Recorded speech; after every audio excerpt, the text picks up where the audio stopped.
اللہ کے نبی صلی اللہ علیہ وسلم نے فرمایا کہ فرشتے جو ہیں وہ بھی اللہ تبارک و تعالی سے اپنے جس ریاضت پر، جس عبادت پر ان کو معمور کیا ہے، اس میں اللہ سے معافی مانگتے ہیں۔ اور ان کے معافی کے الفاظ کیا ہیں؟ وہ کہتے ہیں ما عبدناک حق عبادتک، اے اللہ ہم نے آپ کی بندگی کا صحیح حق ادا نہیں کیا جو ہمیں کرنا چاہیے۔ اور کیا کہتے ہیں؟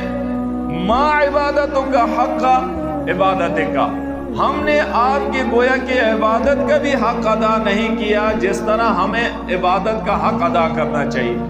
اب اندازہ لگائیں، فرشتے تو گناہوں سے پاک ہیں، نہ وہ کھاتے ہیں، نہ پیتے ہیں، نہ سوتے ہیں انسان کی طرح، گویا ان ساری باتوں سے جو ہے وہ منزہ ہے۔ صرف جس عبادت پر اللہ نے ان کو معمور کیا ہے اسی میں لگے ہوئے ہیں، اور پھر بھی وہ اللہ کے در پر جو ہے وہ التجا کر رہے ہیں، معافی مانگ رہے ہیں کہ یا اللہ جس طرح آپ کی بندگی کا حق تھا وہ بھی ہم نے ادا نہیں کیا، اور جس طرح آپ کی عبادت کا حق تھا وہ بھی ہم نے ادا نہیں کیا۔ تو پھر میرے بھائیوں، میں اور آپ تو 15ویں صدی میں چل رہے ہیں، گویا قدم قدم پر گناہ ہے، قدم قدم پر گناہ ہے۔ نہ میں یہ کہہ سکتا ہوں کہ میں گناہوں سے پاک ہوں، اور نہ آپ میں سے کوئی ایسا آدمی ہے جو یہ کہے کہ مجھ سے کوئی گناہ سرزد نہیں ہوا۔ گویا اللہ نے گناہوں سے معصوم جو ہے وہ انبیاء کو رکھا ہے۔ انبیاء جو ہیں وہ سارے کے سارے گناہوں سے معصوم تھے، نبوت سے پہلے بھی اللہ نے ان کو بچائے رکھا اور نبوت کے بعد بھی، لیکن ہر امتی جو ہے اس سے کوئی نہ کوئی گناہ سرزد ہوتا ہے۔ تو جب گناہ سرزد ہوگا تو پھر اس پر جو ہے اللہ نے اس کے ازالہ کا بھی طریقہ بتا دیا کہ گناہ ہو گیا ہے، تو اب آیا اس گناہ پر ڈٹے رہنا ہے، اس پر ثابت قدم رہنا ہے، یا اس کا کوئی تدارک کرنا ہے اور اپنے رب کو منوانا ہے؟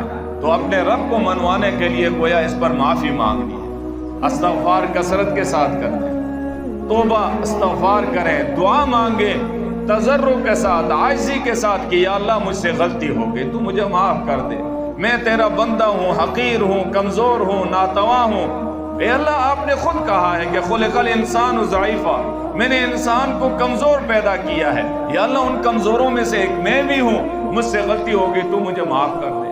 تو اللہ کریم فرماتے ہیں کہ جب بندہ مجھ سے معافی مانگتا ہے تو فرمایا انہ کان غفار، میں اس کو کیا کرنے والا ہوں؟ معاف کرنے والا ہوں۔ اللہ نے ساتھ یہ بھی اعلان کر دیا کہ 15ویں صدی کے مسلمان کہیں ذہنوں میں یہ بات نہ رکھیں کہ کسی مسلمان کے ساتھ اگر ہم سے 3 مرتبہ زیادتی ہو جائے تو وہ تو گویا اتنا سخت ہو جاتا ہے، وہ کہتا ہے بھائی اب میں معاف نہیں کروں گا، اس نے 3 مرتبہ میرے ساتھ زیادتی کی۔